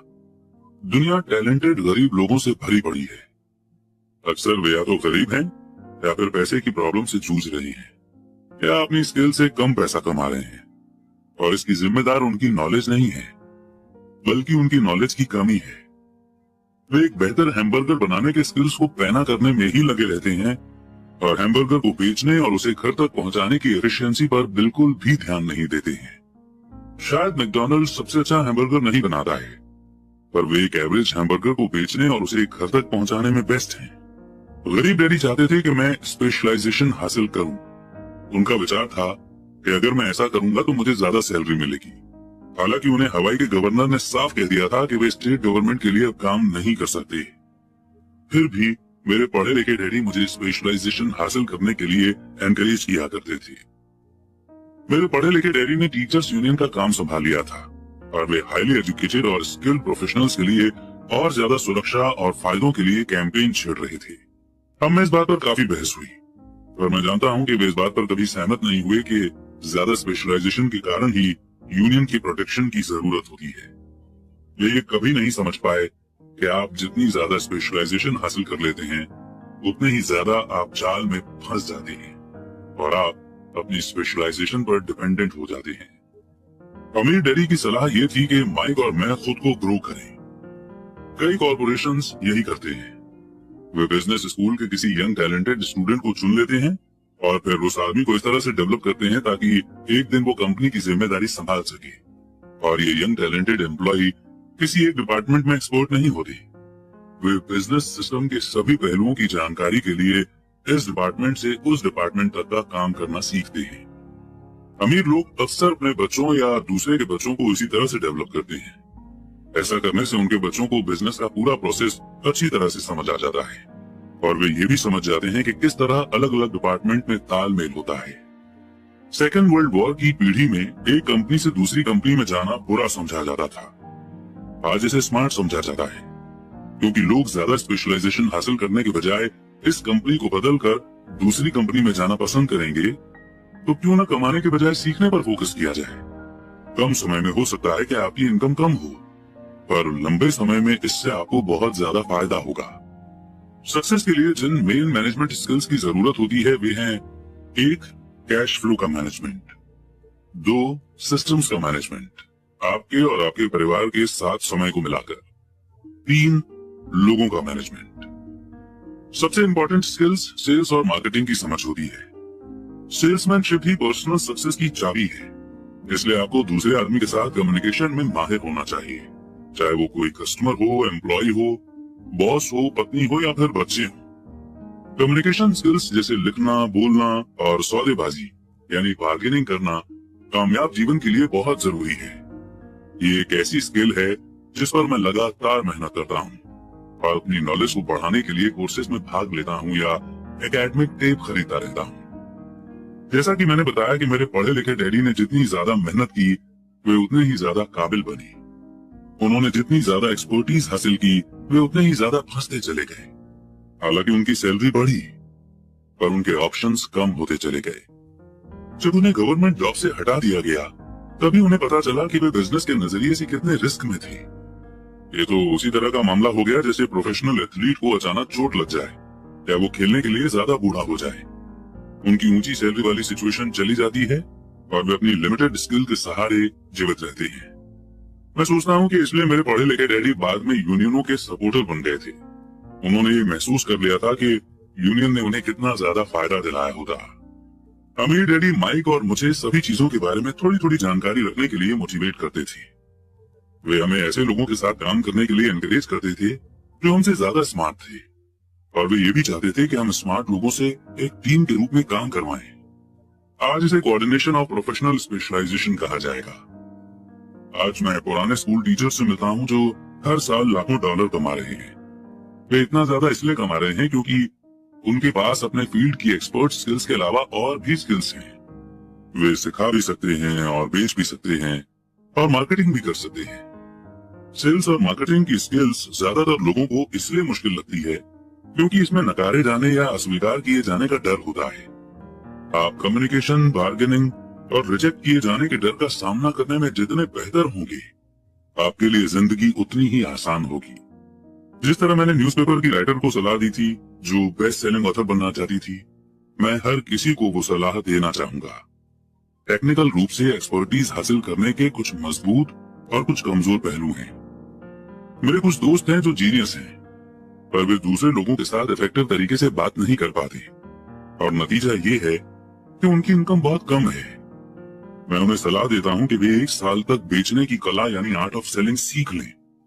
चाहे वे कुछ भी न कमाएं, पर उनकी कम्युनिकेशन स्किल्स सुधर जाएंगी और ये अनमोल चीज है। अच्छे सीखने वाले, बेचने वाले और मार्केटिंग करने वाले इंसान होने के अलावा हमें अच्छा टीचर और अच्छा स्टूडेंट होने की भी जरूरत है। दरअसल अमीर होने के लिए आप में लेने के लिए साथ ही देने की काबिलियत भी होनी चाहिए। फाइनेंशियल या प्रोफेशनल स्ट्रगल के मामलों में देने और लेने में बहुत कमी देखी गई है।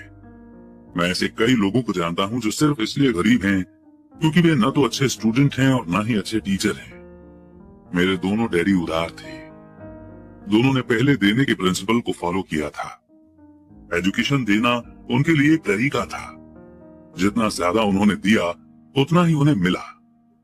पैसे देने के मामले में जरूर उन दोनों में फर्क था। मेरे अमीर डैडी ने बहुत सा पैसा दान दिया। उन्होंने अपने चर्च को दान दिया, समाज सेवी संस्थाओं को दान दिया और अपने फाउंडेशन को दान दिया। वे जानते थे कि पैसा हासिल करने के लिए पैसा देना होता है। पैसा देना ज्यादातर अमीर परिवारों का सीक्रेट है। इसीलिए रॉकफेलर फाउंडेशन और फोर्ड फाउंडेशन जैसे ऑर्गेनाइजेशंस काम कर रहे हैं। ये ऑर्गेनाइजेशन उनके पैसे को लेते हैं, उसे बढ़ाते हैं और लगातार देते रहते हैं। मेरे पढ़े लिखे डैडी हमेशा कहा करते थे, जो मेरे पास एक्स्ट्रा पैसा होगा मैं उसे दान में दूंगा। प्रॉब्लम ये थी कि उनके पास कभी एक्स्ट्रा पैसा आया ही नहीं, इसलिए वे ज्यादा पैसा कमाने के लिए ज्यादा मेहनत करते रहे और पैसे के सबसे इम्पोर्टेंट रूल को भूल गए, दो और आपको मिल जाएगा। इसके बजाय वे यकीन करते रहे कि लो और फिर दो। अंत में मैं यही कहना चाहता हूं कि मुझ पर दोनों डैडियों की छाप है। मेरा एक हिस्सा कट्टर कैपिटलिस्ट का है, जो पैसे से पैसा कमाने के गेम को पसंद करता है। मेरा दूसरा हिस्सा एक सोशल रूप से जिम्मेदार टीचर का है, जो गरीबों और अमीरों के बीच बढ़ते फाइनेंशियल गैप से बहुत ज्यादा चिंतित है। मैं इस बढ़ते हुए गैप के लिए दकियानुसी एजुकेशन सिस्टम को जिम्मेदार मानता हूँ। और इसी पॉइंट पर इन्हीं लर्निंग्स के साथ में चैप्टर 7 एंड हमारी सीख नंबर 6 यहीं पर विराम लेती है। चैप्टर 8 बाधाओं को पार करना। एक बार लोग पढ़ लें और उनमें पैसे की समझ आ भी जाए तो भी फाइनेंशियल आजादी हासिल करने के लिए उन्हें कई बाधाओं का सामना करना पड़ सकता है। ऐसे 5 कारण हैं जिनके कारण पैसे की समझ रखने वाले लोग अपने एसेट वाले कॉलम को ज्यादा नहीं बढ़ा पाते। एसेट वाला कॉलम जिससे बहुत सारा कैश फ्लो आता है, एसेट वाला कॉलम जो उन्हें अपने सपने की जिंदगी जीने का मौका देता है और अपने बिल चुकाने के लिए हरदम काम करने के झंझट से आजादी दे सकता है। ये 5 कारण हैं। 1 डर, 2 सनकीपन, 3 आलस, 4 बुरी आदतें और 5 जिद। कारण नंबर 1 पैसा खोने के डर से पार पाना। मैं कभी किसी ऐसे इंसान से नहीं मिला जिसे पैसे का नुकसान अच्छा लगता हो, और मैं कभी किसी ऐसे अमीर आदमी से भी नहीं मिला जिसने कभी भी पैसे का नुकसान न उठाया हो। पर मैं ऐसे बहुत से गरीब लोगों से मिला हूं जिन्होंने एक भी पैसा नहीं खोया है इन्वेस्टमेंट में। पैसा खोने का डर नेचुरल है, ये हर आदमी को होता है, अमीरों को भी। पर ये डर प्रॉब्लम नहीं है। प्रॉब्लम ये है कि आप इस डर का सामना किस तरह से करते हैं, पैसा खोने के बाद सिचुएशन से किस तरह से डील करते हैं, आप नाकामयाबी को किस तरह से लेते हैं। और ये आपके जीवन में बहुत इंपॉर्टेंट है। ये जिंदगी में सिर्फ पैसे के बारे में नहीं, बल्कि हर चीज के बारे में सही है। एक अमीर आदमी और एक गरीब आदमी में बेसिक फर्क यही होता है कि वे इस डर से किस तरह मुकाबला करते हैं। डरने में कोई बुराई नहीं है। पैसे के मामले में डरपोक होना भी कोई बुरी बात नहीं है। आप अब भी अमीर हो सकते हैं। हम सभी कुछ मौकों पर बहादुर होते हैं और कुछ मौकों पर डरपोक। मेरे दोस्त की पत्नी एक इमरजेंसी रूम की नर्स है। जब भी वो खून देखती है तो वो तुरंत काम में जुट जाती है। जब भी मैं इन्वेस्टमेंट का जिक्र करता हूँ वो भाग जाती है। जब मैं खून देखता हूँ तो मैं भागता नहीं, मैं बेहोश हो जाता हूँ। मेरे अमीर डैडी पैसे के नुकसान के डर या फोबिया को समझते थे। कुछ लोग सांप से डरते हैं, कुछ लोग पैसा गंवाने से डरते हैं। दोनों ही फोबिया हैं। उनका कहना था, पैसा गंवाने के बारे में उनका सुझाव ये छोटी सी लाइन थी, अगर आप रिस्क से घबराते हैं और चिंता करते हैं तो जल्दी शुरू कर दें। इसलिए बैंक तभी बचत यानी सेविंग्स की आदत डालना चाहती है जब आप छोटे होते हैं। अगर आप कम उम्र में शुरू करते हैं तो आपके लिए अमीर होना ज्यादा आसान होगा। मैं इस बारे में ज्यादा डिटेल में कुछ नहीं कहूंगा, पर 20 साल की उम्र में सेविंग शुरू करने वाले और 30 साल की उम्र में सेविंग शुरू करने वाले लोगों में बहुत बड़ा फर्क होता है, बहुत ही बड़ा फर्क। कहा जाता है कि दुनिया के अजूबों में से एक है कंपाउंड इंटरेस्ट की ताकत। मैनहट्टन आइलैंड की परचेज दुनिया के महान डील्स में से एक मानी जाती है। न्यूयॉर्क को $24 में खरीदा गया था, पर अगर उस $24 को 8% एनुअल इंटरेस्ट पर इन्वेस्ट कर दिया जाता तो वही $24 1995 के अंत तक $28 ट्रिलियन से ज्यादा हो गए होते। मैनहट्टन को 1995 की रियल एस्टेट की कीमतों पर दोबारा खरीदा जा सकता था और इसके बाद भी इतना पैसा बच जाता कि लॉस एंजलिस का ज्यादातर हिस्सा खरीदा जा सके। मेरा पड़ोसी एक बड़ी कंप्यूटर कंपनी के लिए काम करता है। वो 25 सालों से वहां पर है। अगले 5 सालों में वो कंपनी छोड़ देगा और उसके 401 के रिटायरमेंट प्लान में $40 लाख जमा होंगे। ये mainly fast growing mutual fund में इन्वेस्ट किए गए हैं, जो बाद में बॉन्ड और गवर्नमेंट सिक्योरिटीज में बदल लिए जाएंगे। जॉब छोड़ते वक्त उसकी उम्र सिर्फ 55 साल होगी और उसके पास $3 लाख से ज्यादा की पैसिव इनकम होगी, जो कि उसकी सैलरी से ज्यादा होगी। अगर आप हारने या रिस्क लेने से डरते हैं तो ये भी किया जा सकता है, पर अगर आपको जल्दी ही इसकी शुरुआत करनी होगी और एक रिटायरमेंट प्लान तो बनाना ही होगा और आपको इन्वेस्ट करने से पहले भी एक भरोसेमंद फाइनेंशियल प्लानर की सर्विस लेनी होगी। पर अगर आपके पास ज्यादा समय नहीं है या आप जल्दी रिटायर होना चाहते हैं तो आप किस तरह पैसे खोने के डर का सामना करते हैं? मेरे गरीब डैडी ने कुछ नहीं किया। वे सिर्फ इस टॉपिक को टालते रहे और इस बारे में चर्चा करने के लिए तैयार नहीं हुए। दूसरी तरफ मेरे अमीर डैडी का सुझाव था कि मैं टेक्सास के लोगों की तरह की मानसिकता रखूं। मैं टेक्सास और वहां के लोगों को पसंद करता हूं। उनका कहना था, टेक्सास में हर चीज बड़े पैमाने पर होती है। जब टेक्सास के लोग जीतते हैं तो वो बड़ी जीत होती है और जब वे हारते हैं तो वो हार भी कमाल की होती है। वे हारना पसंद करते हैं? मैंने पूछा। मेरे कहने का ये मतलब नहीं है, कोई भी हारना पसंद नहीं करता।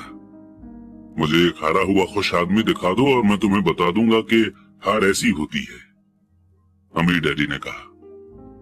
मैं रिस्क, रिवॉर्ड और फेलियर के बारे में टेक्सास के लोगों के नजरिए के बारे में बात कर रहा हूं। वे जिंदगी के बारे में इस तरह से सोचते हैं। वे बड़े स्केल पर जीते हैं।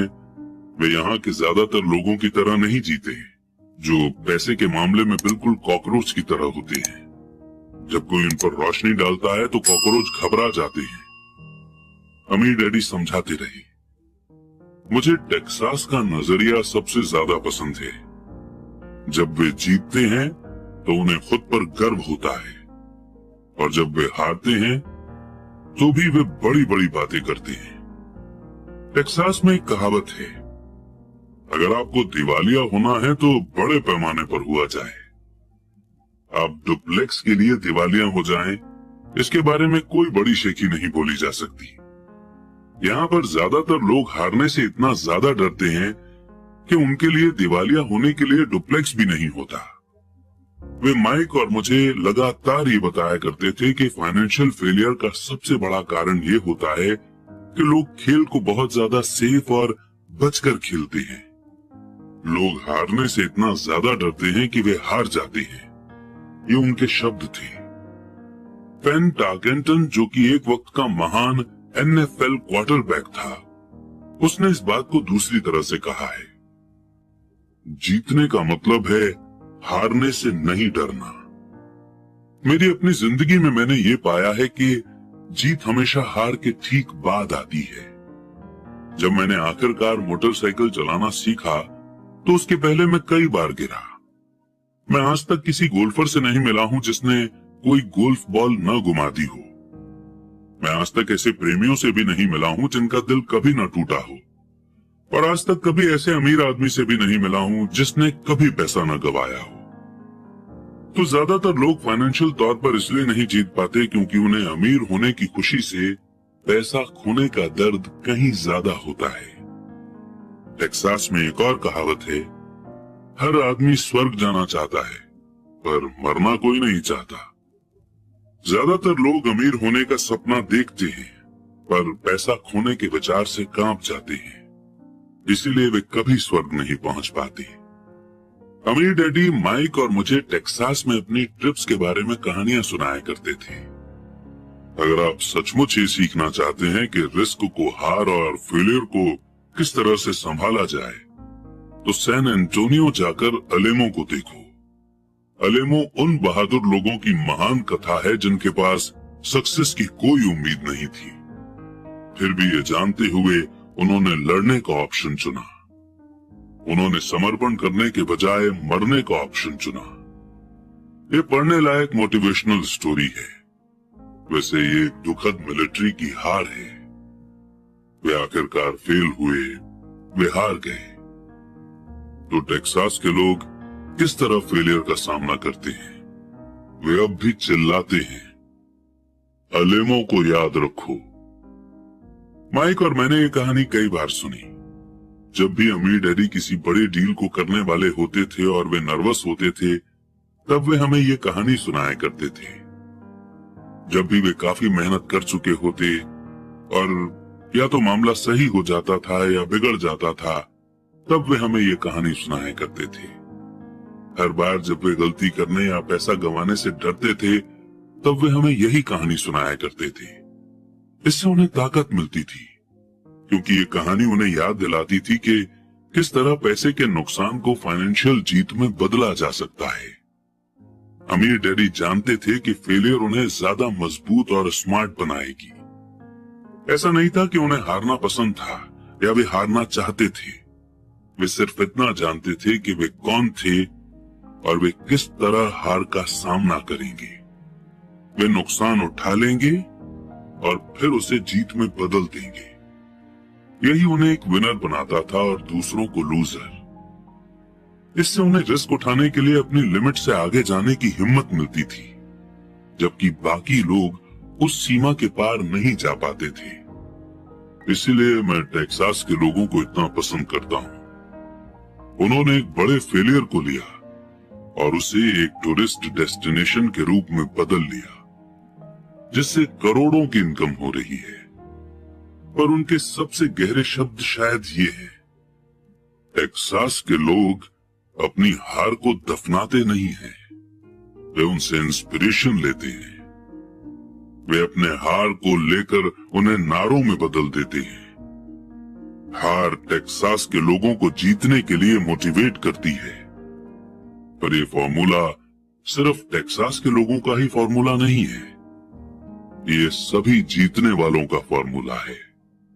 जैसा मैंने कहा कि मोटरसाइकिल से बार बार गिरना गाड़ी चलाना सीखने के प्रोसेस का हिस्सा था। मुझे याद है कि गिरने के बाद मुझ में गाड़ी चलाना सीखने के लिए ज्यादा पक्का इरादा आ गया था। मेरा इरादा गिरने से कम नहीं हुआ था। मैंने ये भी कहा है कि मैं कभी किसी ऐसे गोल्फर से नहीं मिला जिसकी बॉल कभी गलत नहीं गई हो। किसी टॉप के प्रोफेशनल गोल्फर के लिए बॉल खोना या टूर्नामेंट हारना उसे ज्यादा बेहतर बनने, कड़ी मेहनत करने और ज्यादा प्रैक्टिस करने के लिए मोटिवेट करता है। इससे वे ज्यादा बेहतर बनते हैं। जीतने वालों के लिए हार एक इंस्पिरेशन बन जाती है, हारने वालों को हार बर्बाद कर देती है।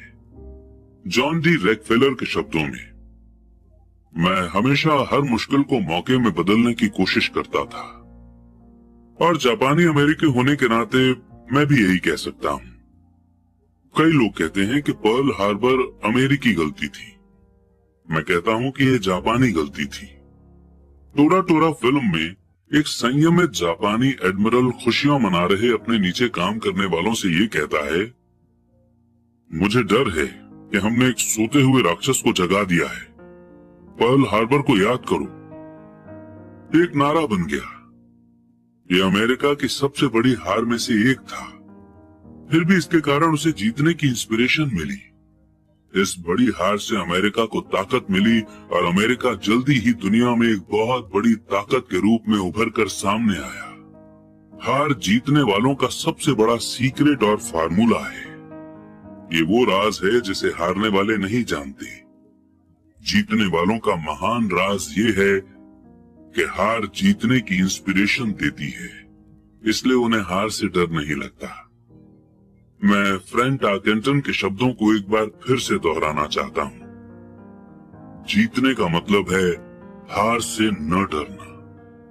फ्रैंक टार्केंटन जैसे लोग हारने से इसलिए नहीं डरते क्योंकि वे जानते हैं कि वे कौन हैं। वे हारने से नफरत करते हैं इसलिए वे जानते हैं कि हार उन्हें सिर्फ ज्यादा बेहतर बनाने के लिए मोटिवेट कर सकती है।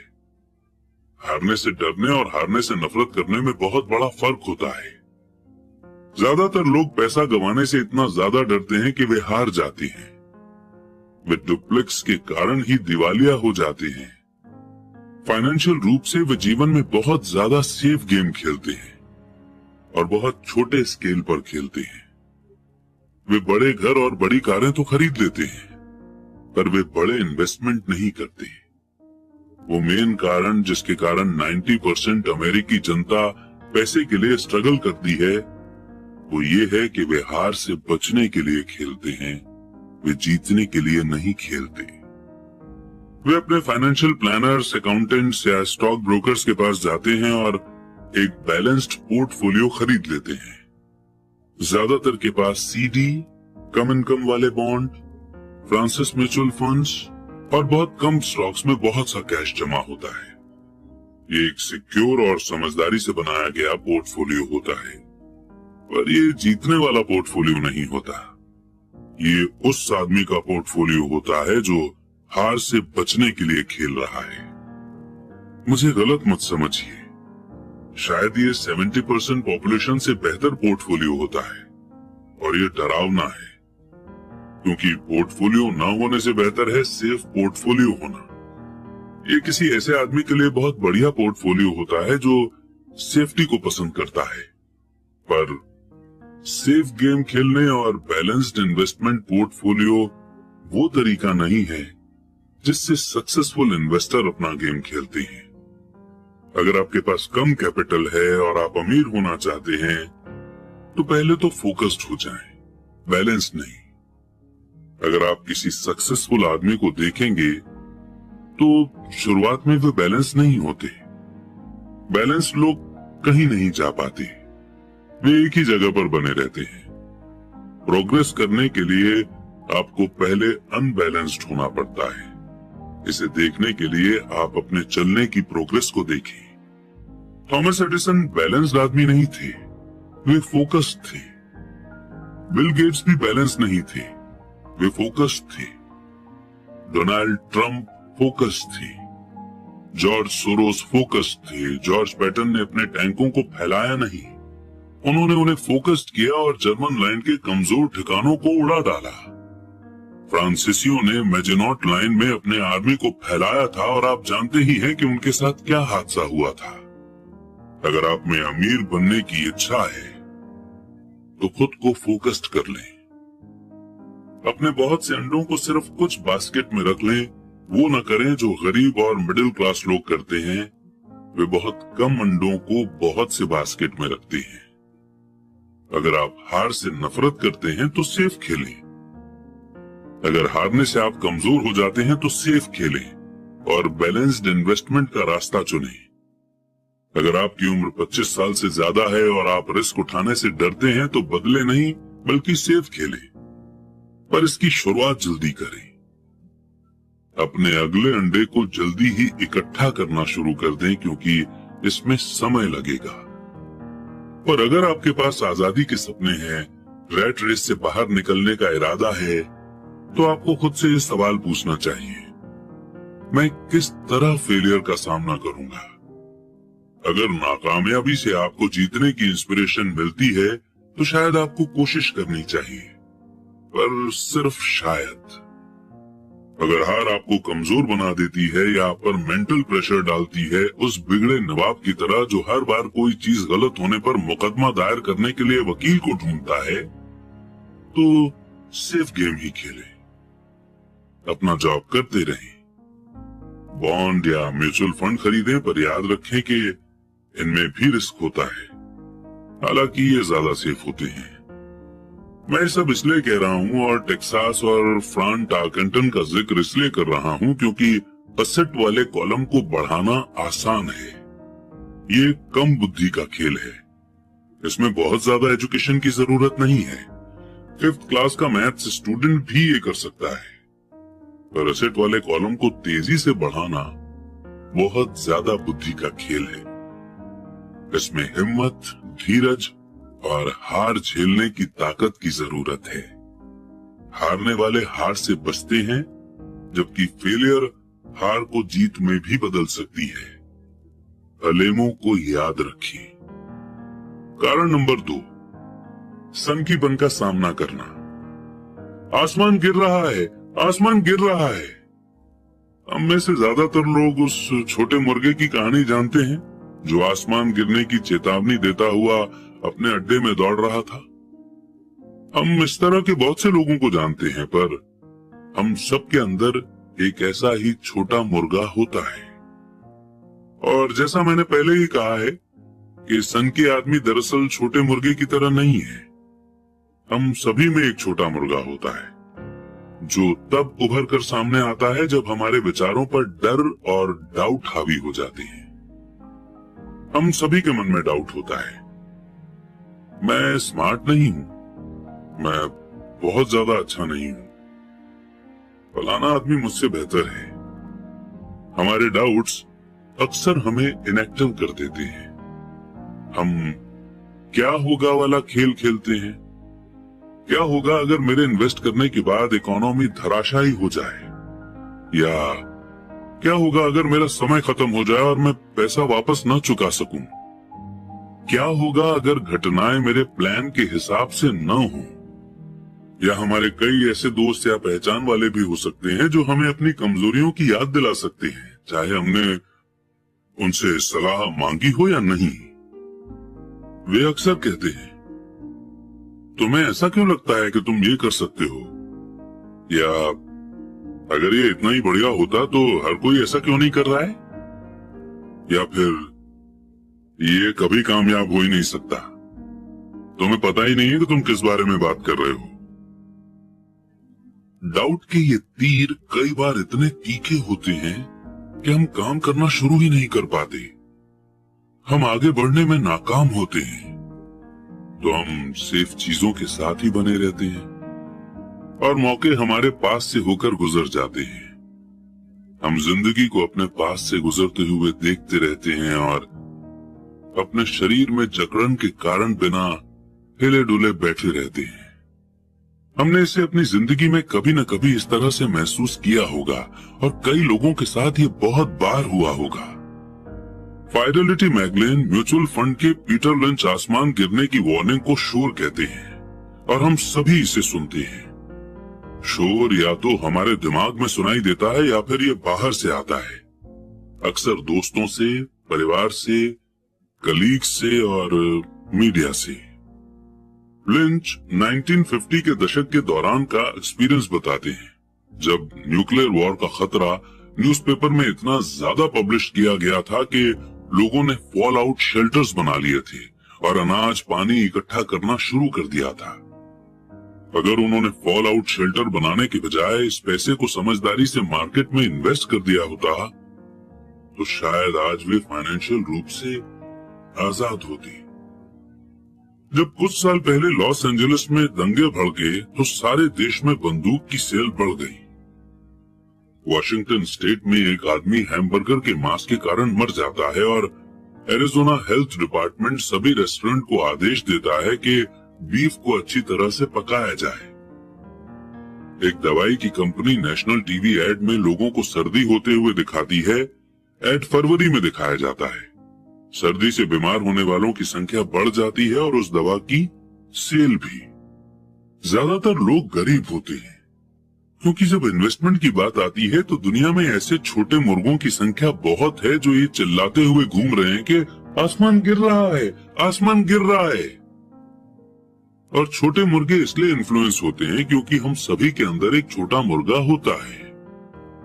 विनाश की अफवाहों और बुरे समय की कल्पना से आपके मन में डाउट और डर पैदा न हो, इसमें बहुत ज्यादा बहादुरी की जरूरत होती है। 1992 में रिचर्ड नाम का मेरा एक दोस्त मुझसे मिलने फिनिक्स आया। वो स्टॉक्स और रियल एस्टेट में हमारे द्वारा किए गए काम से बहुत इम्प्रेस था। फिनिक्स रियल एस्टेट की कीमतों में मंदी चल रही थी। हमने उसके साथ 2 दिन गुजारे और उसे बताया कि कैश फ्लो और कैपिटल बढ़ाने के कुछ बढ़िया मौके मौजूद हैं। मेरी पत्नी और मैं रियल एस्टेट के एजेंट नहीं हैं, हम प्योर इन्वेस्टर्स हैं। एक रिजॉर्ट कम्युनिटी में एक यूनिट तय करने के बाद हमने एक एजेंट से बात की। जिसने उस दोपहर को उस यूनिट को बेच दिया। 2 बेडरूम के उस घर की कीमत सिर्फ $42,000 थी। इसी तरह के यूनिट उस समय $65,000 में बिक रहे थे। उसे ये बहुत फायदे का सौदा लगा। एक्साइटेड होकर उसने इसे खरीद लिया और बोस्टन लौट गया। 2 हफ्ते बाद एजेंट ने हमें फोन किया कि हमारा दोस्त पीछे हट गया था। मैंने तुरंत फोन करके इसका कारण पता किया। उसने इतना ही कहा कि इस मुद्दे पर उसने अपने पड़ोसी से चर्चा की थी और उसके पड़ोसी ने कहा था कि ये एक बुरा सौदा था क्योंकि वो ज्यादा महंगे में खरीद रहा था। मैंने रिचर्ड से पूछा कि क्या उसका दोस्त इन्वेस्टर है? रिचर्ड ने कहा नहीं। फिर मैंने पूछा कि उसने उसकी सलाह क्यों मानी? तो रिचर्ड खुद को बचाने की कोशिश करने लगा और उसने बस यही कहा कि वो बस ज्यादा जांच पड़ताल करना चाहता था। फिनिक्स में रियल एस्टेट मार्केट के दिन पलटे और 1994 में उस छोटे से यूनिट से हर महीने $1,000 रेंट मिल रहा था। सर्दियों के पीक सीजन में हर महीने $2,500 मिलने लगा, यानी कि $2,500। 1995 में यूनिट की कीमत बढ़कर $95,000 हो गई। रिचर्ड को इतना ही करना था कि वो शुरुआत में $5,000 चुका दे और रैट रेस से बाहर निकलने का प्रोग्रेस शुरू हो जाता। आज भी वो कुछ नहीं कर पाया है और फिनिक्स के सौदे जैसे मौके अब भी मौजूद हैं। बस आपको उन्हें कुछ ज्यादा गौर से देखना पड़ेगा। रिचर्ड के पीछे हटने से मुझे ताज्जुब नहीं हुआ था। इसे खरीदार का पछतावा कहा जाता है और ये हम सबको इफेक्ट करता है। यही डाउट्स हमें ले डूबते हैं। छोटा मुर्गा जीत जाता है और हम आजादी का मौका गवा देते हैं।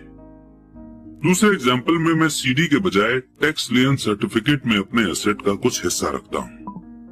मैं अपने पैसे पर हर साल 16% कमाता हूँ, जो कि बैंकों द्वारा दिए जाने वाले 5% से काफी ज्यादा है। ये सर्टिफिकेट रियल एस्टेट द्वारा सिक्योर्ड होते हैं और स्टेट के कानून द्वारा प्रोटेक्टेड होते हैं, जो यकीनन ज्यादातर बैंकों से ज्यादा बेहतर होते हैं जिस आधार पर उन्हें खरीदा जाता है। वो भी काफी सेफ फॉर्मूला है। उनमें सिर्फ एक दिक्कत ये होती है कि उन्हें कैश में नहीं बदला जा सकता, तो मैं उन्हें 2 से 7 साल की सीडी मान लेता हूँ। हर बार जब भी मैं किसी को बताता हूँ, खासकर उसे जिसने अपना पैसा सीडी में रखा हुआ है, कि मैं अपने पैसे को इस तरह रखता हूँ, तो वे मुझे बताते हैं कि ये रिस्की है। वे मुझे बताते हैं कि मुझे ऐसा नहीं करना चाहिए। मैं उनसे पूछता हूँ कि उन्हें ये ज्ञान कहाँ से मिला, तो वे कहते हैं कि उनके दोस्त या इन्वेस्टमेंट मैगजीन से। उन्होंने ऐसा कभी किया नहीं और वे दूसरे आदमी को जो ऐसा कर रहे हैं ये बता रहे हैं कि उसे ऐसा क्यों नहीं करना चाहिए। मैं जिस सबसे कम इनकम की उम्मीद करता हूँ वो 16% होती है, पर जिन लोगों के मन में डाउट होता है वे सिर्फ 5% से ही संतुष्ट हो जाते हैं। डाउट बहुत महंगा साबित होता है। मेरा मानना है कि यही डाउट और सनकीपन ज्यादातर लोग